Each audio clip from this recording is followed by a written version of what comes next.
Hey, everybody, welcome back to Silver and Black. Today, we appreciate you being with us. We are an Odyssey Sports original podcast covering the Las Vegas Raiders. Also, do us a favor, make sure you subscribe to the show. That's right. Rate and review as well. And if you're watching us on video, thanks to our friends at BetUS for bringing you the video. They're the ones who bring it to you. And if you're watching us on video, you can just scan that QR code. Do it for me right now. If you're watching us, we've got a big audience on YouTube who watches us, doesn't necessarily listen to the audio. Just go subscribe to the podcast, turn on the auto download, and don't forget, rate and review there as well. And we'll show that code later because you can just snap a picture and get it done. So Scott Branson with you, along with my co-host Mo Moten.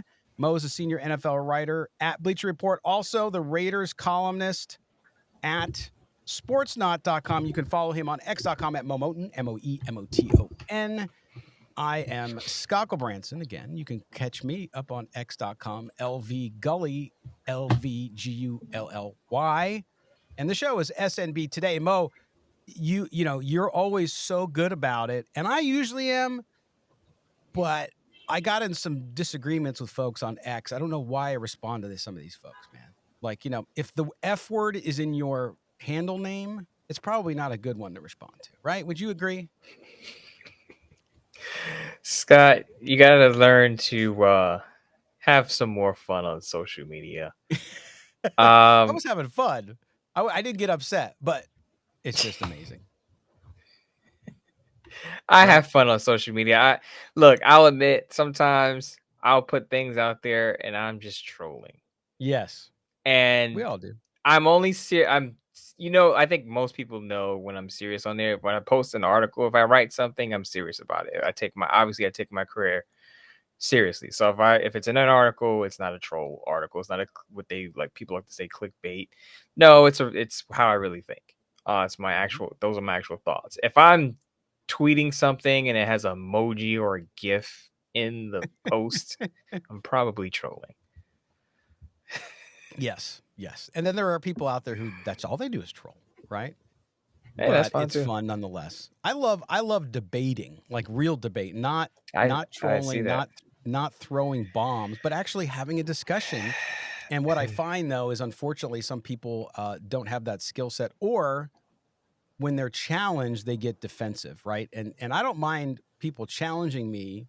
And I had somebody just actually before we were recording the show ask about, well, why are quarterback rookie contract deals such a big deal? When did that start happening? Oh, okay. Well, because he was questioning whether or not, because I was having a discussion with somebody else, whether or not that's true. So I gave him some evidence. I go, read this one. This was a good summation. It was a story from a couple of years ago from, I think, the 33rd team. And, but that's what I like going back and forth. Like, okay, you're not sure what I'm saying is accurate, or you're not sure why I'm saying it. So let me show you why. It's not just off the top of my head. So anyway, if you talk to people in social media, just have a nice debate. Don't call them names. Don't do all that kind of stuff. Can't we just love one another? Anyway, we're back talking Raiders football, and we, as always, looking for positives. It's so funny. I had a guy who's pretty hard on me with the Antonio Pierce stuff, because I guess he's a big believer in Antonio Pierce as a head coach, which is fine. That's his opinion. Came to me the other day and said, wow, you and Murph were so nice about Antonio Pierce in the post-game show. And I thought, well, I think that one thing, Mo, you and I always talk about, right, which is doing a show about a team like the Raiders, we try always to be objective. So when things go well, you're going to talk about what went well. And when things go bad, you'll talk about what went bad. And in the case of the game, Antonio Pierce still has not lost this locker room. They played better. They played their most complete game. I think you said it on Tuesday against the Chiefs. They almost beat them. And so why would I start my show talking about, oh, Antonio Pierce sucks? No, like that's an emotional kind of thing. And for people who think that I don't like him, that's what somebody who actually has a personal grudge against somebody would do. Me, that doesn't matter to me. I'm going to give Guy credit where he deserves credit, and where he deserves criticism, I'll give him criticism. So we always do that on this show. That's where I think I love the venue in which we do that, because that's what it should be about. And I get it. Fan perspective is different, and that's why we have Murph on. It's all good, man. All that content is good. and it's good to open up your mind and listen to others, right? He's got very philosophical on this Well, Thursday. somebody sent me a video of you on the corner there in New York, and you were waxing philosophical. You're reading like Nietzsche out loud to people on the street. I was like, what is Mo doing?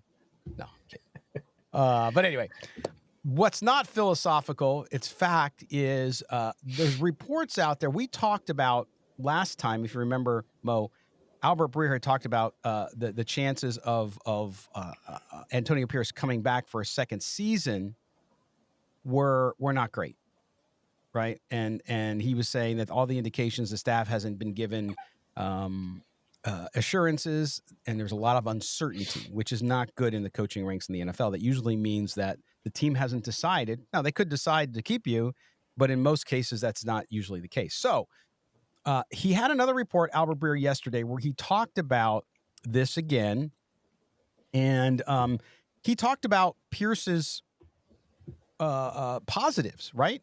Again, which he said, hey, clearly the team, I'm quoting here from the Albert Breer piece on Sports Illustrated. Clearly the team is still playing hard. The Raiders have also gone from the NFL's third oldest roster to the sixth youngest. So if you're looking for excuses, you can call them really young. And the young guys are developing. In that case, there's certainly cases of that. And Scott Turner taking over as OC obviously has sparked the offense. And the situation here too is he goes on to say, so what will be the deciding factor in whether to keep Pierce or not? I added that is, quote, he says, I've heard the football people there could be under a mandate to draft a quarterback in April. And if that's the plan, whoever the head coach is will have a pretty big impact on who that quarterback is and how he develops early in his career. This makes the question whether Mark Davis believes Pierce would be the right guy to captain the ship.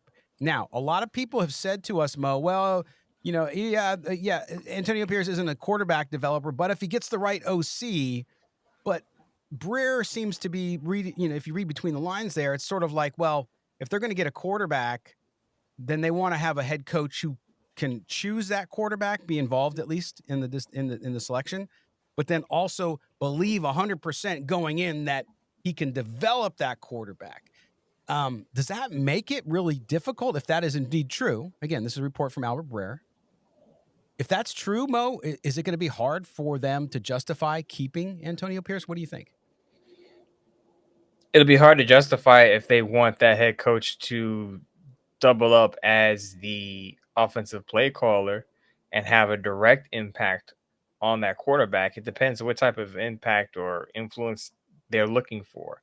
Are they okay with Antonio Pierce's choices of offensive coordinators if they call him in and say, hey, we're still on the fence about this? Let us know who your offensive coordinator, your preferred offensive coordinators candidates are, and we'll make a decision from there.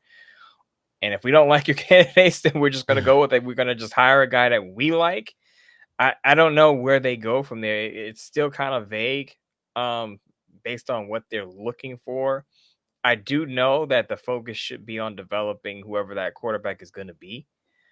But if you're going to keep Antonio Pierce, you have to really believe in his options or his choices, because I understand that Luke Getsy wasn't his first choice, but he eventually landed on Luke Getsy as his whatever second, third choice, backup choice, plan B, plan C, whatever the case is. And it turns out the guy that was already on the staff, Scott Turner, was the better offensive coordinator. So even if you're making the case that Antonio Pierce, oh, he didn't get his first choice, he went to Cliff Kingsbury. Well, then why didn't he just choose the best? Why didn't he choose the best option, which clearly seems like it would have been Scott Turner? He could have went with Scott Turner if that was the case, as the person who can flesh out his vision for the offense.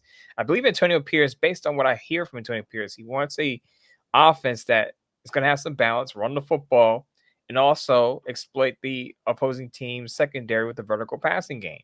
And it seems like Scott Turner is the fit for that. Is Scott Turner the greatest play caller in the world? No. I think our guy in the Sunshine State pointed that out, that Scott Turner's track record wasn't all that good in Washington.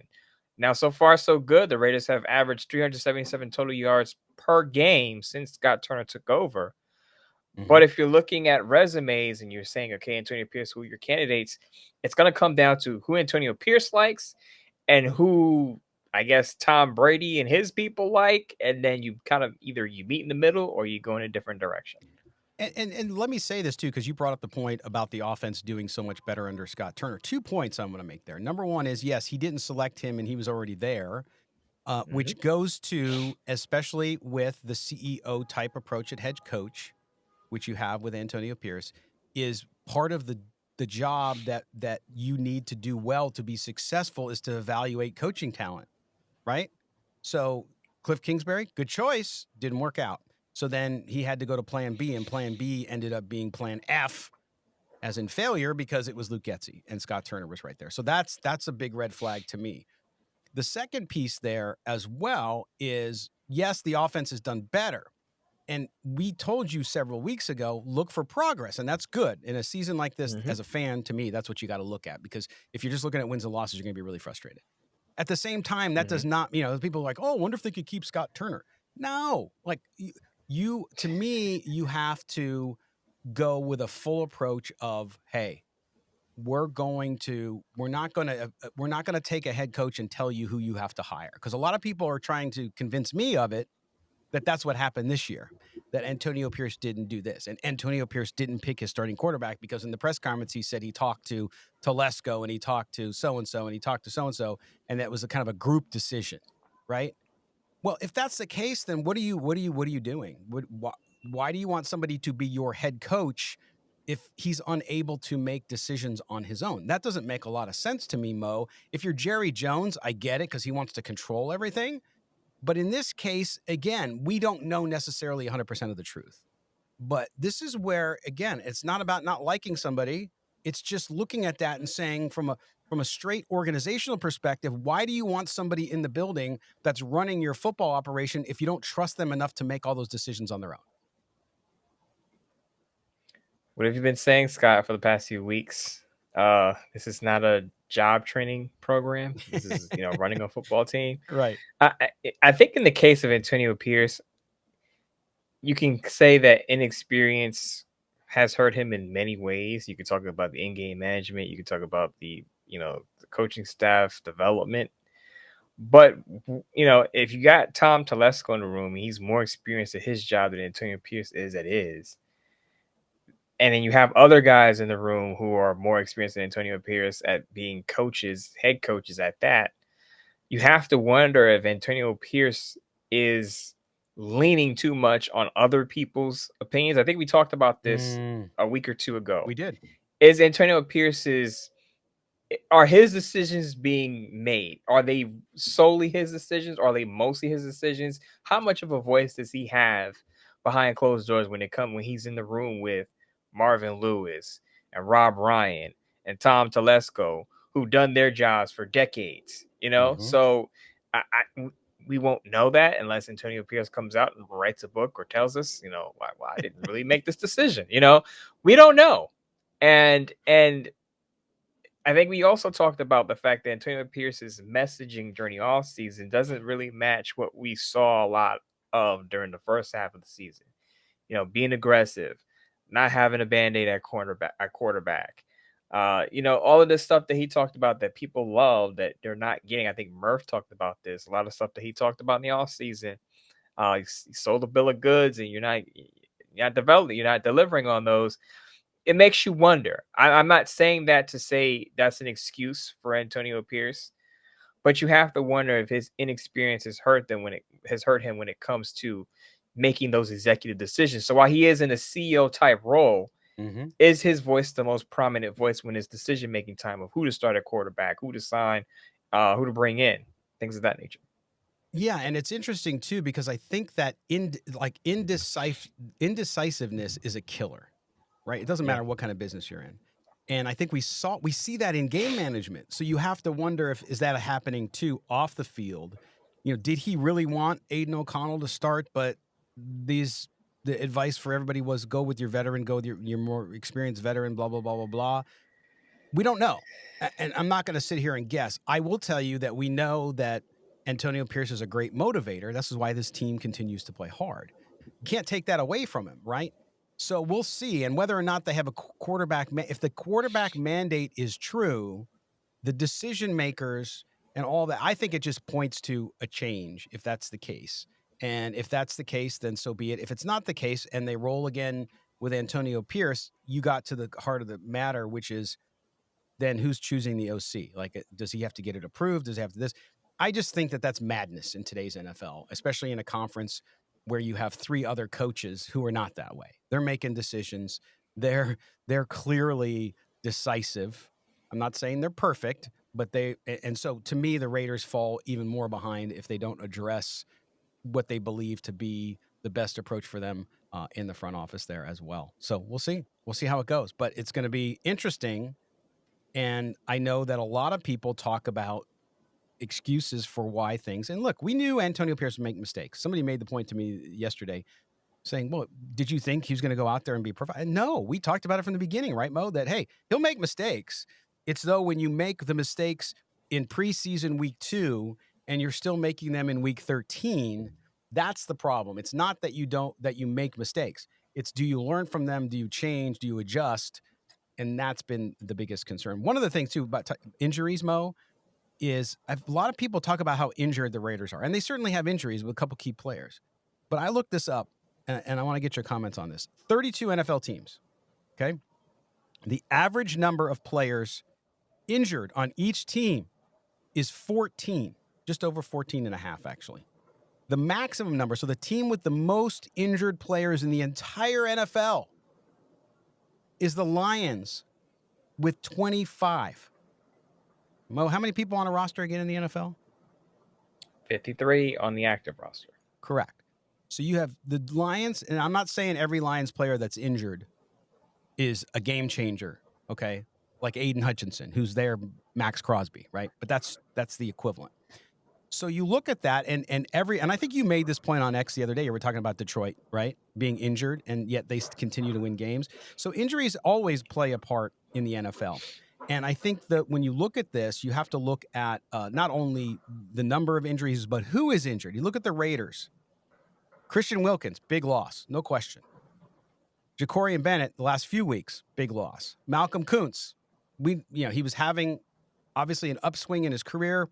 They lost him. They've had other guys bounce in and out, but those are the three guys, to me, those are the biggest impact guys. Yeah, you could talk about Zamir White hasn't done much. You can talk about some of the other injuries, but overall, Mo, you're talking about three players, and although all three of them are important and good, you see other teams that I think have depth. I think that gets to the point around this. So injuries are always going to play a game. They don't necessarily excuse teams losing, but they certainly factor. Here's what the Lions have that the Raiders don't have to help them compensate for injuries. One, they have a franchise quarterback. What? That helps. Two, they have arguably the best offensive line in football. That helps. The other thing is they have arguably the best play caller, or one of the top 3 play callers in football, Ben Johnson, who's going to be a hot head coach candidate in the offseason. So my point in saying that, what I'm pointing out is you can overcome injuries if you're strong in other areas. If you're average or below average in other areas, including your coaching staff, then you're going to lose. You're not going to be able to overcome those injuries. You're going to lose a lot of games because the Lions lost Aiden Hutchinson, right? At the time, Aiden Hutchinson got hurt. I believe he was leading the league in sacks and or pressures. He was a defensive player of the year candidate up until he got hurt. The Lions also lost their starting linebacker, Alex Anzalone, not too long ago. The green dot guy in the middle of their defense. So while they also had some key injuries, you also have to look at the totality of the roster and their coaching staff. Again, top offensive line, franchise quarterback, one of the best play callers. So when you have a quality coaching staff, when you have a quarterback that you can rely on, you can overcome some of the things that happen during the season. You overcome some of that adversity. Again, when you don't have that depth, you don't have that quality coaching staff, that quality play callers, the Raiders didn't start out with one during the season, then you're gonna lose a ton of games. That's just the reality of it. Yeah, and this was really born out of someone I have a fine discussion with, who was telling me that the Raiders have one of the best defenses in the NFL. And I said, what? No. In fact, I don't think their defense is very good at all. So that's the way it goes. But injury plays a factor, and just wanted to bring that up. All right, we're going to take our first break here on Silver and Black today, by the way. And a hello to our audience in Las Vegas as we are on the radio as well. That's right, 101.5 KDAWN as well as 98.5 The Bet in Las Vegas. So thanks for being with us there. And we are also Odyssey Sports Original Podcast. Make sure you again subscribe to the podcast. And if you're watching us on video, brought to you by our good folks at BetUS, where you can get 150%. That's right, 150% sign up bonus right now. You just go there. Just go there right now and sign up to $2,000. You get a 50% bonus. YouTube 150 is the code. YouTube 150 is the code. Play today. That's right. Get out there and make some money. And you can watch Mo's picks because Mo's been doing pretty well. And so we've been doing on Sports Knots, Mo, before we go, we do that straight up picks, right? And so I'm 131 and 63, somewhere around there. But that's not spread, so it's easier. But I said that to my wife and she said, "Oh, that's terrible." I'm like, "What? Terrible? I'm 40 over 500. Come on."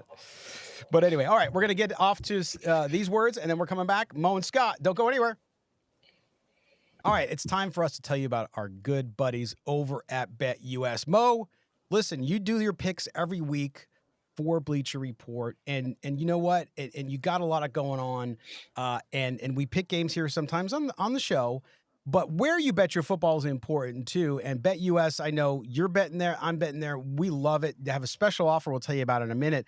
But what is it that you like about BetUS? Like when you go on, because we all have opportunities. There's plenty of apps. There's plenty of sports books in every state pretty much now. What is it about BetUS that you love? Not to mention the cool graphics that they give us when I promote my bets on social media. Yes, sir. We also actually have good odds over there. I don't know if you remember, Scott, but the Jack Jones over 2 interceptions got it at a good price over at BetUS. Jack Jones has an interception. We're just hanging on for that one interception, and it's coming. But you know, among the nuts and bolts of it, BetUS with the manager that you get, helping you with your account. If you have any questions with it, 24/7 service, all of that stuff on the back end that you're looking for, that support that you need. You know, if you're new to betting, because I know a lot of people hit me up and they ask me, I don't know what I'm doing, Mo. How do I find this? How do I find that? BetUS is going to be there to help you out with that. They are. And then you talked about that manager. You can get a U.S. account manager.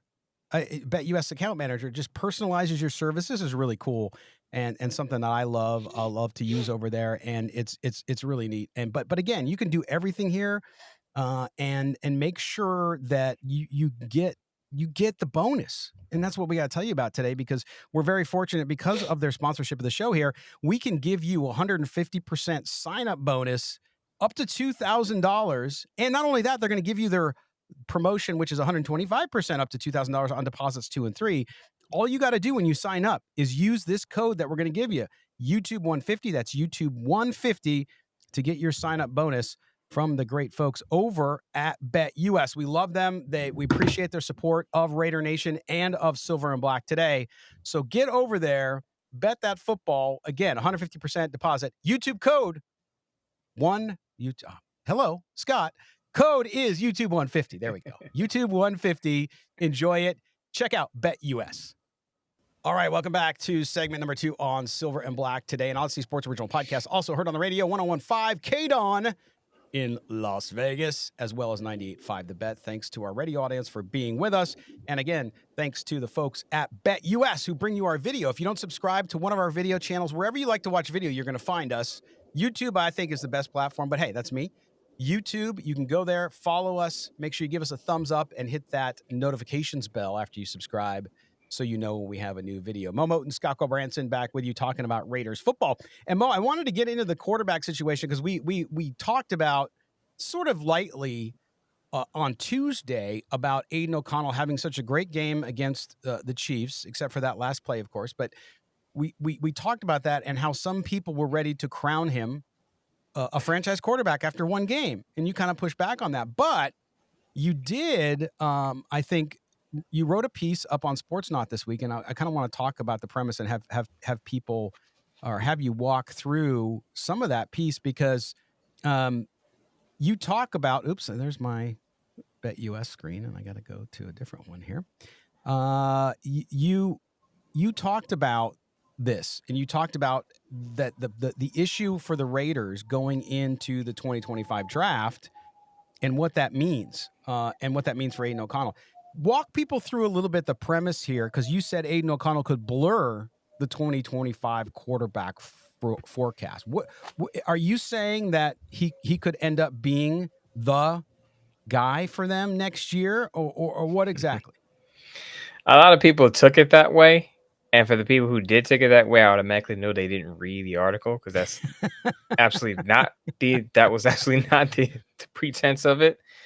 When I took that headline, and I took it and I used that headline for a specific reason, because backstory here again, sometimes I use headlines that could be vague just because people tend to respond to headlines, right? Of course. They don't read one word of the article, they just respond to the headline. So as I said, based on the response to the piece, I know who read the piece and who didn't.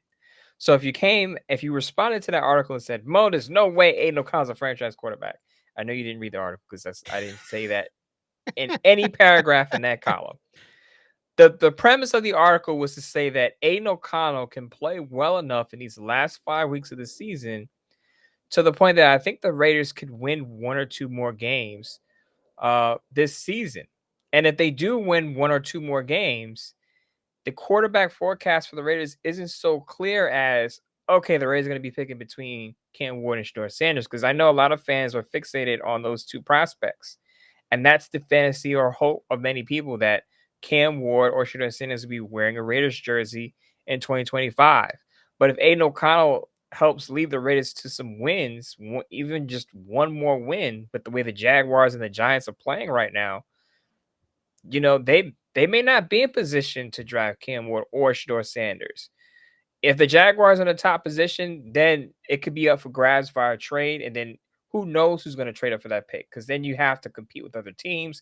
Will the Raiders willing to be aggressive to move up? How much are they willing to give up to move up? There are going to be a lot of questions if the Raiders aren't in one of those top two spots. So let's say the Raiders do beat, just for argument's sake, let's say the Raiders beat the Jacksonville Jaguars and the Saints, right?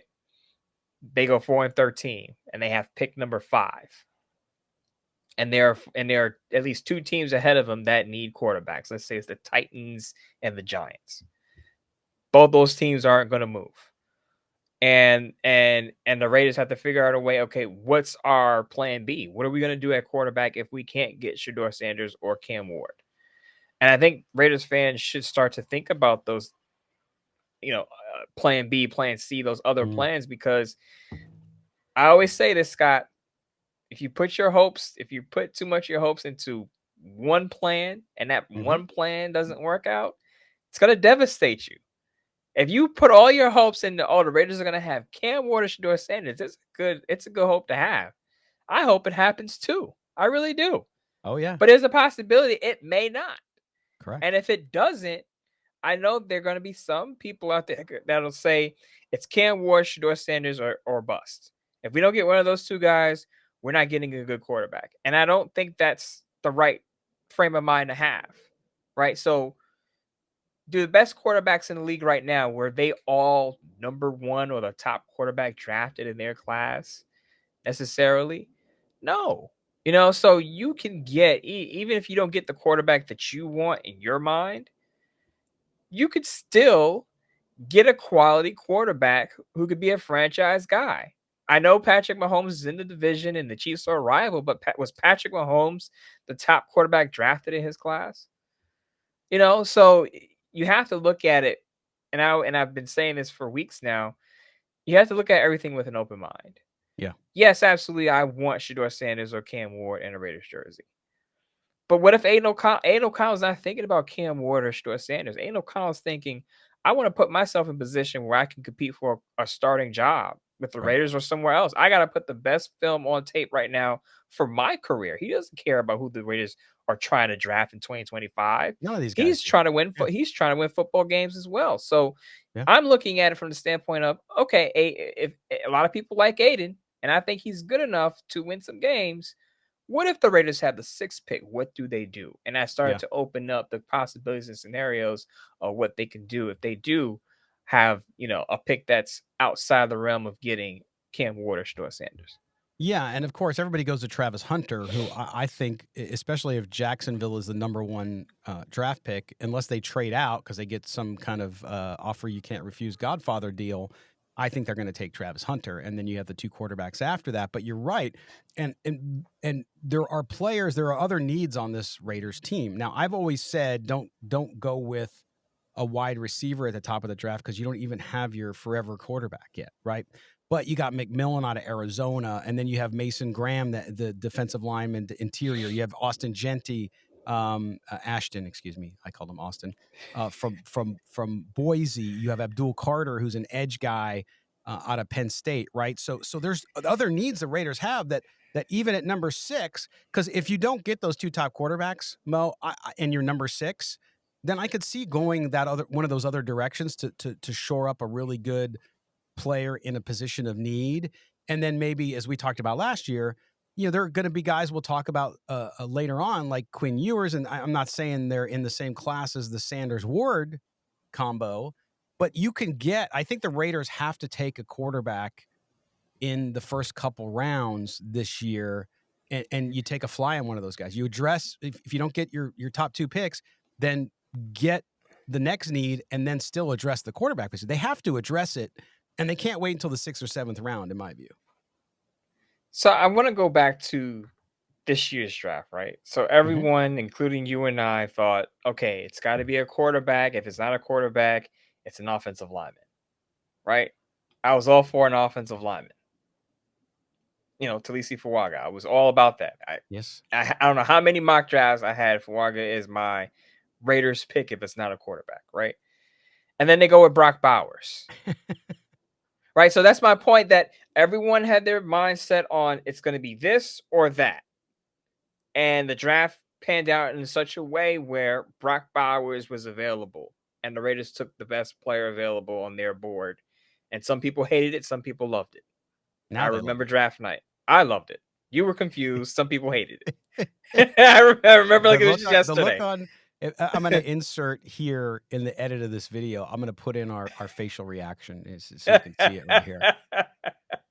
It was a fun night. Yeah. And it was a curveball. And that's all I'm saying in that piece, is that be prepared for the curveball that could happen.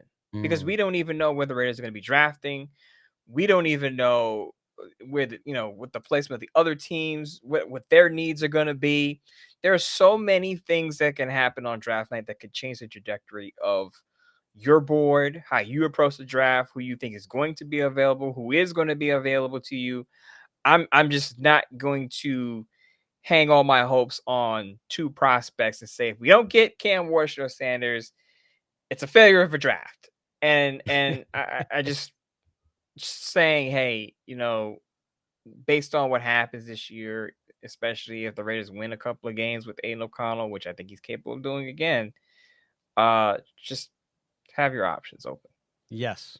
Yeah, we'll see how it goes. I mean, I just think that they got to do whatever they can, but sometimes you do everything you can and you still aren't able to get there. And that's a difficult thing, but oh well. But good stuff. Make sure you go check out Mo's piece up on and read it. I find that's so true. So many people will comment on, you post a link and, oh, what are you talking about? What are you heard about? And it's like, did you read it? Clearly you didn't, because I said this. Oh, okay. And then they usually don't respond after that. But anyway, go read it up on sportsdot.com. And I'm sure Mo's got it in his X timeline as well, so you can see it there.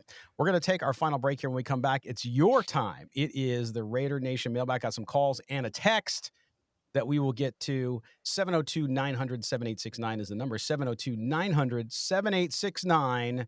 We are an Odyssey Sports original podcast video brought to you by our good friends at BetUS. Don't go anywhere. We're coming right back. enough of hearing us talk about the Raiders. It's time to hear from you. Any Oakland Raider fan, Las Vegas Raider fan, stand up. On this edition of the Raider Nation Mailbag. That black hole rocking and rolling.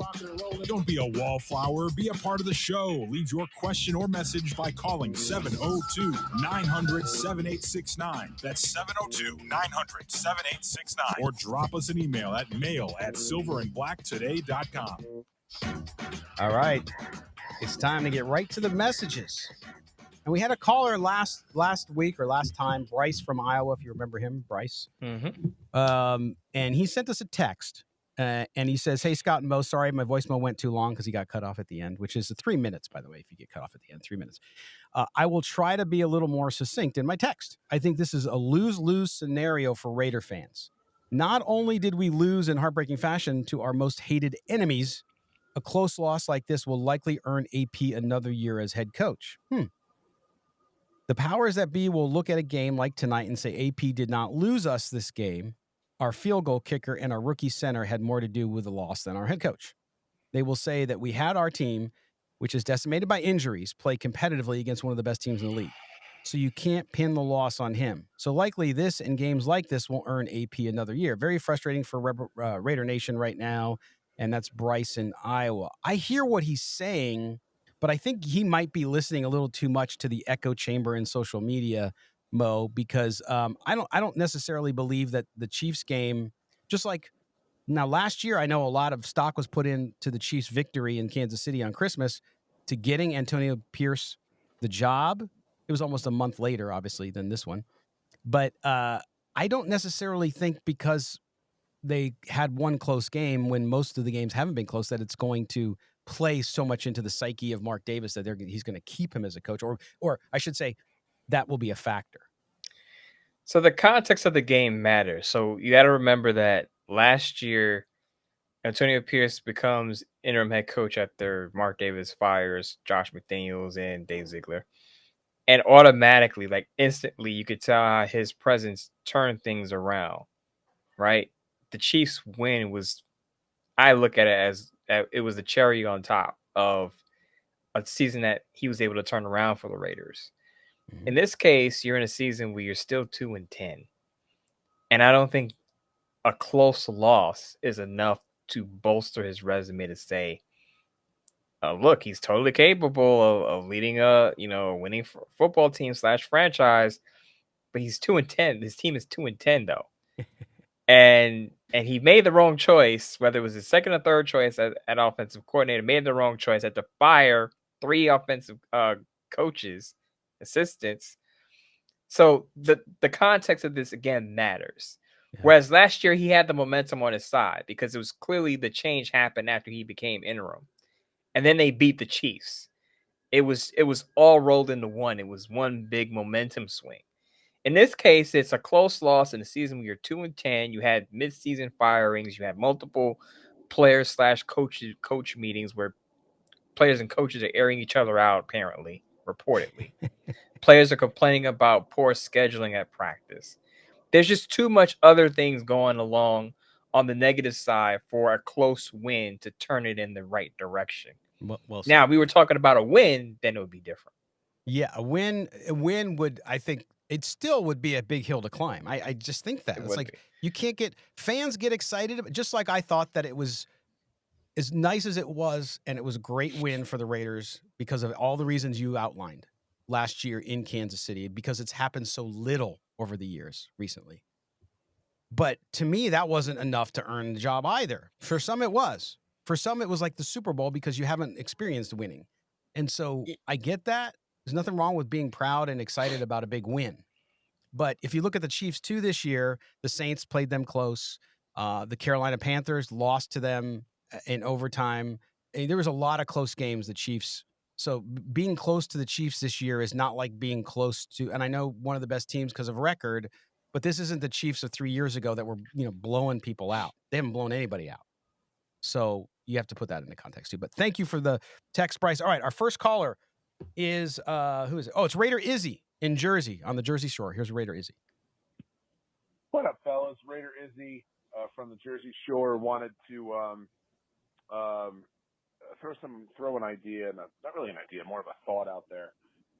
This week, very encouraging. I thought O'Connell looked great. I loved the play calling from Scott Turner and Norv, of course. Here's my concern.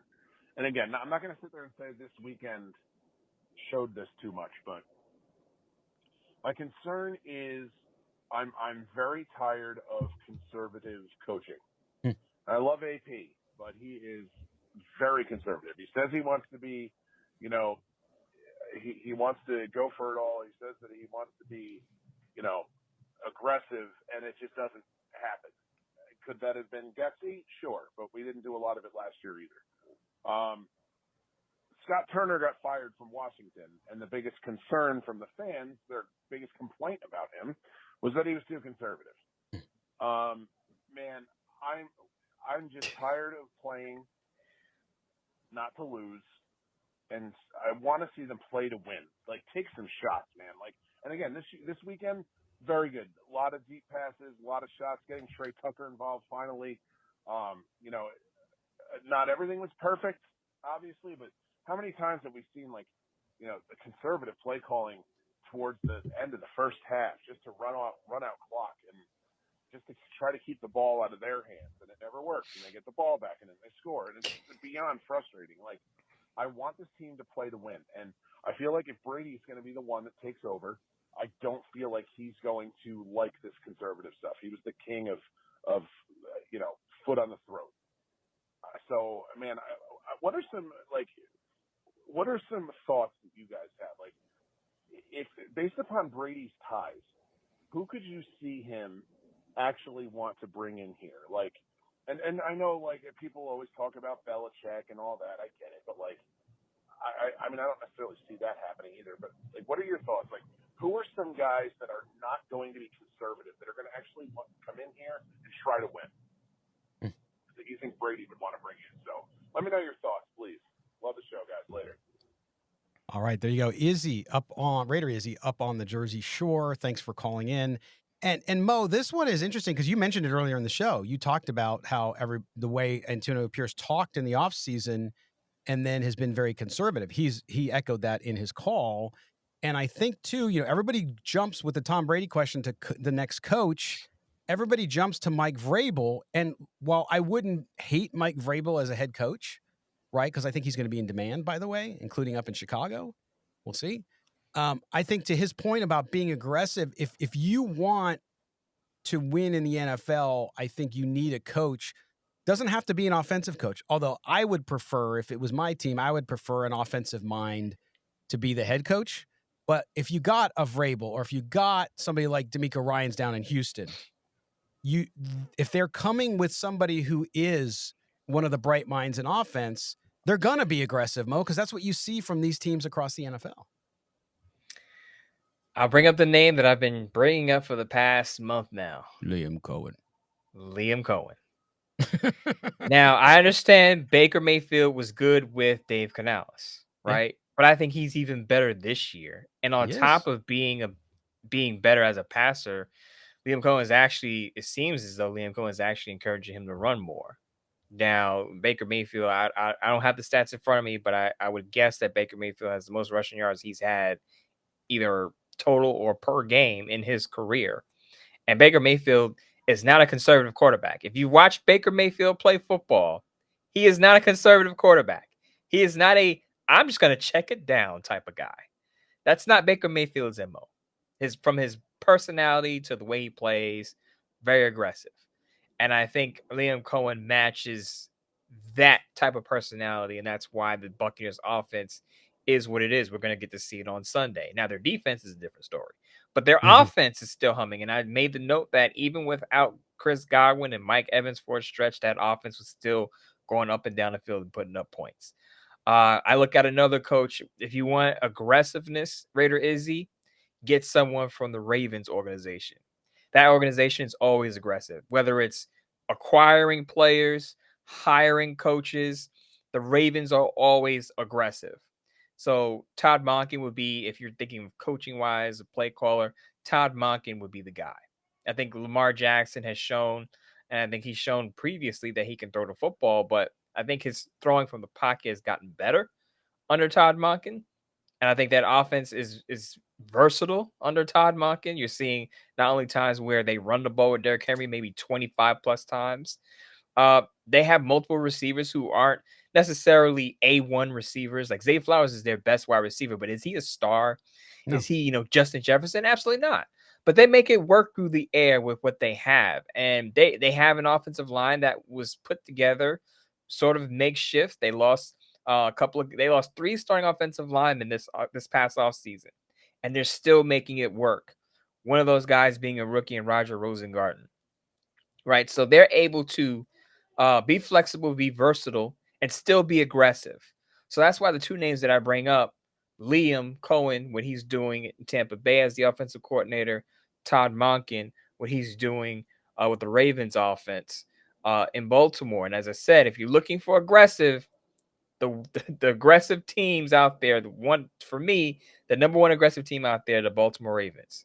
The Baltimore Ravens. They from the way they practice, it's talked about how they practice in pads when they shouldn't. They're trying to sneak in extra practices and they get fined by the league. That's trying to cross the line, trying to get better and bending the rules. And I think Raider fans would love that. Yes, good point. All right, let's get right to the next call.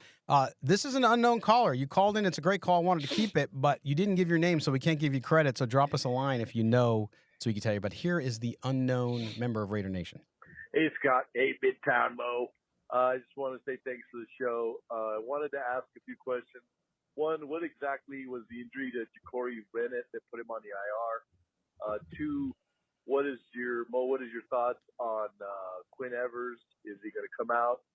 And 3, what do you think of Ward? I like Sheduer better than Ward, but Ward worries me about his accuracy, and I don't know if I'm just dreaming that up. But if you could answer that for me, I'd appreciate it. Thanks, guys. All right, there you go. There you go. Ja'Cory Bennett injury and Shoulder. the shoulder. He hurt his shoulder. That's why he's on injured reserve. And he'll be out basically. I think it was the Dolphins game where he initially, if you remember the Dolphins game, I believe he went out early. You saw him holding his arm. Yeah, because the first game he missed was Denver. That's right. So yeah, and then Sheduer Sanders. I again, we talked about this last show, so we won't spend a ton of time on it. But if you watch him, no quarterback's perfect, especially a young quarterback coming out. They have a lot to learn. But I think a lot of what people project about him not being accurate, not being this, not being that, is more based on, again, his persona and personality. When I watch him, I like him, and I know you might differ a little bit here, Mo. I like him just a little more than I like Cam Ward as a passer, as a quarterback ready to come into the NFL. I think they'll both be ready, essentially, to come into the NFL and play right away. I don't think you have to wait for either player per se. Like I said before, I refrain from making sweeping assessments of prospects before I really dig into their best games, their worst games, break down really their throwing motion. I'm going to reserve my opinion for now because, like I said, I feel like in today's world with social media, people feel like not saying, the caller, the unknown caller, we'll name him unknown caller.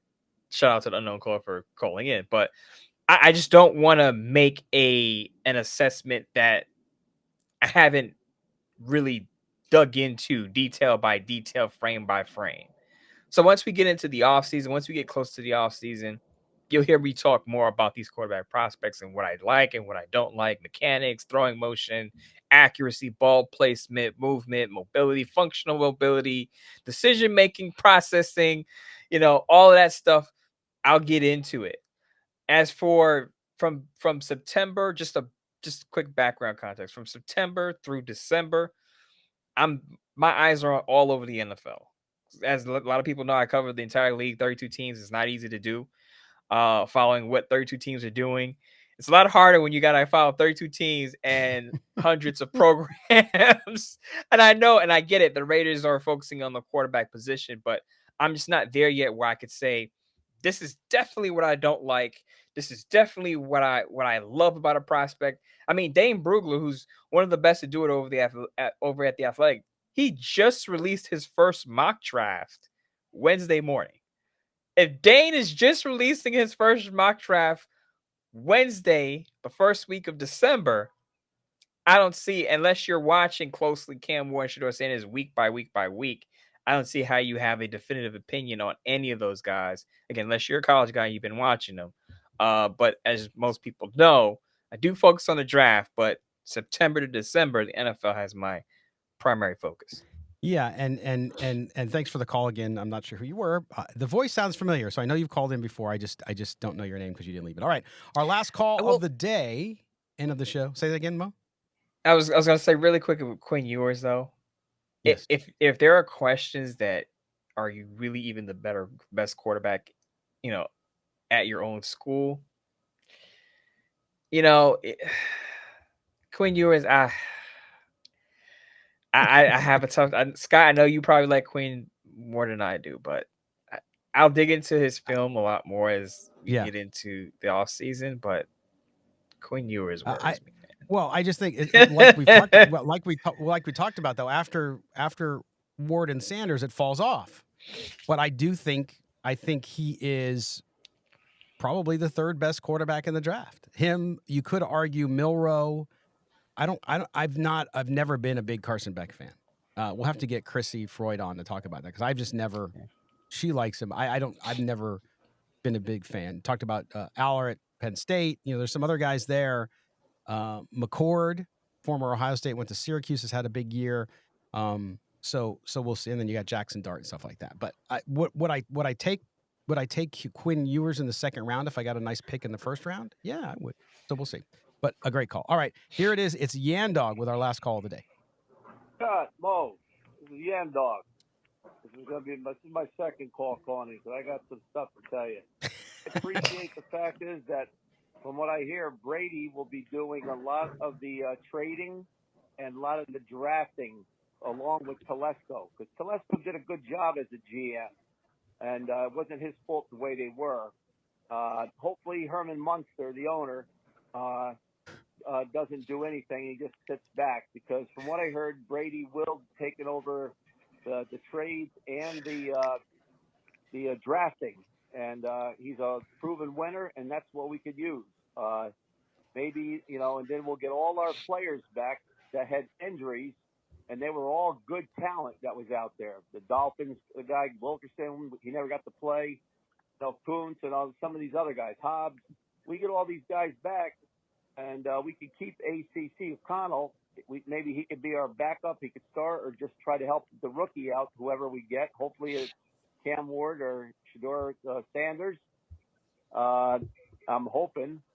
And, hopefully we'll be able to turn this thing around quick.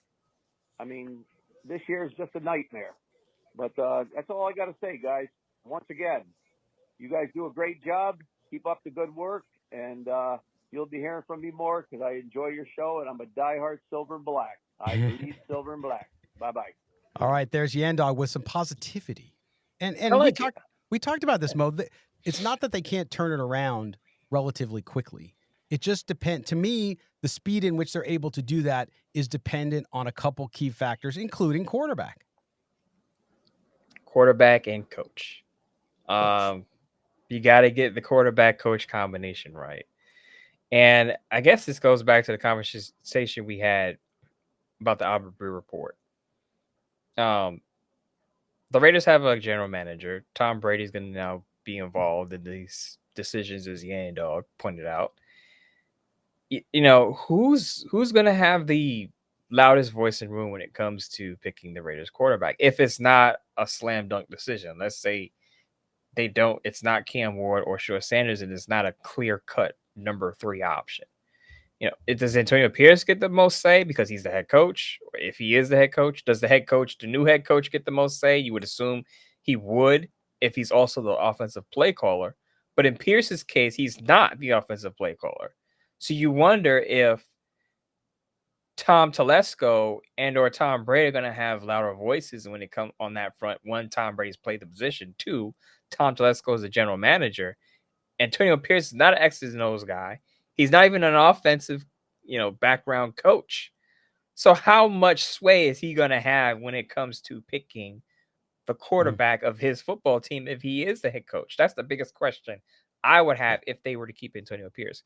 But to Yan Dog's call, it's all about having good hope. Look, the season, as you said, is a wash. They're 2-10. They're not going to win more than a handful of games. I still think they're going to win 1 or 2 more games with Aidan O'Connell. We'll wait to see how the season ends and where they end up in the draft order. But Yan Dog, whatever happens, and I'm saying this to Raider Nation, everyone listening, if Raiders don't have pick 1 or 2, I don't care who's making the decisions, Tom Telesco, Tom Brady. Raider Easy wants an aggressive coach. The Raiders have to be aggressive in getting the quarterback.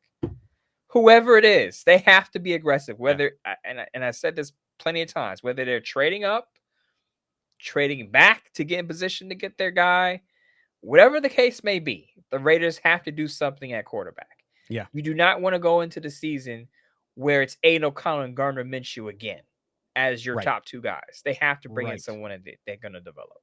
And here's the rub there, Mo, because I had somebody on the chat on YouTube on Tuesday night with the show just trumpeting, they got to go get Sam Darnold. They got to go get Sam Darnold. Now, if I would have said go get Sam Darnold last offseason, people would have laughed.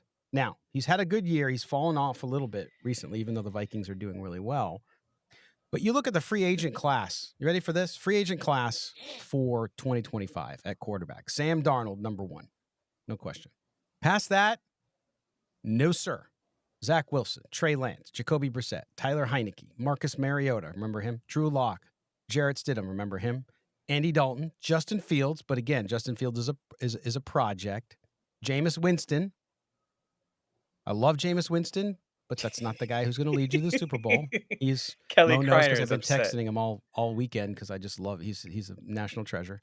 Mac Kelly Kreiner's Jones, Carson protesting. Wentz, Jimmy Garoppolo. Like there's Mo, to me, if they can't address it in the draft, it's going to take something creative to go get a better quarterback so that you're not in the position you just said, which is Minshew and O'Connell again. Like there's just not that's how important this position is. When people have a good quarterback, they will keep them and they will go get one if they need a young one, like the Giants are going to do and other teams are going to do. So this and who knows who's open to a trade, but teams that are winning that have a franchise quarterback usually aren't going to trade them. Okay? Usually. So this is why this quandary is difficult. And I know it's scary for fans and because it's not an easy one if you don't get that quarterback at 1 or 2, let's say. But this is why they're going to have to try to get a young quarterback no matter what. And then they'll also have to do their plan B and C, which is, how do we find a veteran who can come in here and maybe shore things up? Is it Andy Dalton? Is somebody like that? It might be. I would just roll with Aidan O'Connell as QB2. I would too. Draft your quarterback, Aidan O'Connell as QB2. Yeah. You have your emergency quarterback, whoever it is, because I just don't think Gardner Minshew is going to be back based on the way his season went. I think he's going to have the Jimmy Garoppolo type exit where he's one and done. Yeah. As he's getting hurt, but Aidan O'Connell QB2, get your young quarterback and roll with that. Yeah, and remember too, Yandog, Aidan O'Connell has 2 more seasons under contract. Yep. Until he's a UFA. So there's 2 seasons. He's not going anywhere unless they trade him or upgrade and get rid of him, which I don't see happening because he's a cheap option and he's good cheap option at quarterback, number 2. So there you go. All right, Yandog, thank you, man. We appreciate, as always, the call. Mo, as we get ready to get out of here, let everybody know what you going on. I know you have, if you're listening to us on the audio, you had your Bleacher Report live yesterday on Wednesday, but what do you got going the rest of the week that people need to pay attention to? Well, since our unknown caller has been asking about college quarterbacks, maybe I'll start digging into college quarterbacks on my off time on Friday. Who knows? We'll be back. Actually, we'll be back together on Tuesday. Post-game Raider Bleacher Report live after the Raiders and the Broncos kick off and finish up their game early Saturday for people on the West Coast, early afternoon for people on the East Coast with me. Join me over at the Bleacher Report live. We'll break it down and we'll spin it forward when I get back with you, Scott, on Tuesday.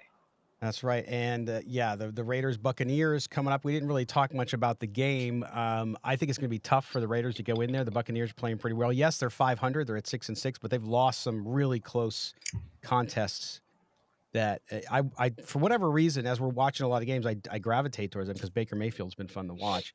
So we'll see what happens there. But I think it's going to be tough for them to go on the road and win this one. Doesn't mean they can't play well. So we'll see how that all ends up. Make sure you follow the show, SNB Today. And if you're watching us on video, reminder, it's brought to you by our good friends at, of course, BetUS. Get your 150% sign-up bonus. All you got to do is enter the code YouTube150. You can deposit up to $2,000 and get 150% sign-up bonus, 125% on the second and third deposits up to $2,000 from the folks at BetUS. All right, Mo, I will see you on Tuesday, my friend. Be well. Take care, Scott. Take care, Raider Nation. All right, that's going to do it for this edition of Silver and Black today. Again, make sure you do us a favor. We are an Odyssey Sports Original Podcast. Go subscribe wherever you get your audio.